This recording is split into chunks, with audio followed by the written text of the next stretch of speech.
Praise God! Hallelujah! Andito po sa amin ang Sacred Heart. This is Pope's Worldwide Prayer Network, Apostleship of Prayer. Ito sa Diocese of Parañaque, no?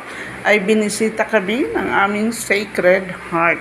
So this will stay for 2 weeks in our abode dito sa aming tinitiran. Okay?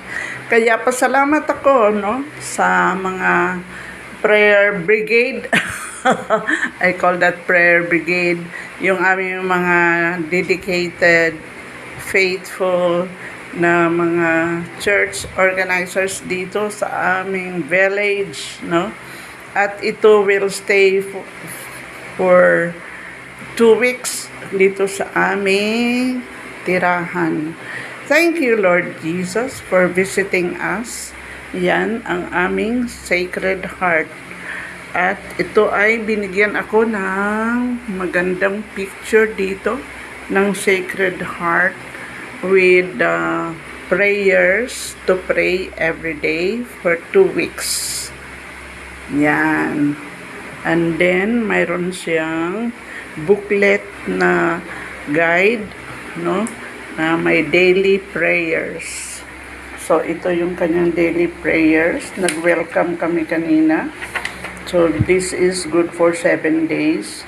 But I volunteered na pwede itong gawin dito o ipag-pray ko for 2 weeks in our house.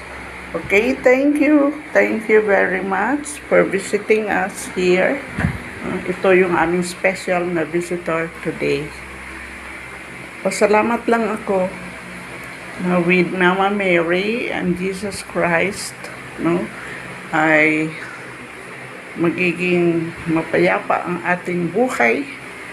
Tayo ay magiging malusog at tayo ay magiging malapit sa ating Panginoon every day of our life. Yan ang purpose ng ating existence, no? So, bakit tayo pinanganak? Ang sabi po ng aming spiritual director tayo pinanganak at tayo'y mamamatay din, no?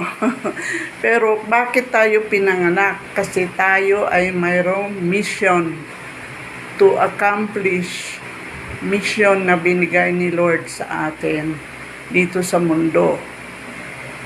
So, praise God for this blessing, opportunity na dito si Jesus of the Sacred Heart. That's all for now. I'm just sharing to you, no? Kasi masaya lang ako na mayroon kaming magandang imahin na ito, no, na ipag-pray namin every day dito sa aming tirahan. Bye! I hope na magkaroon din kayo ng devotion to our Jesus of the Sacred Heart. God bless us all. Bye-bye!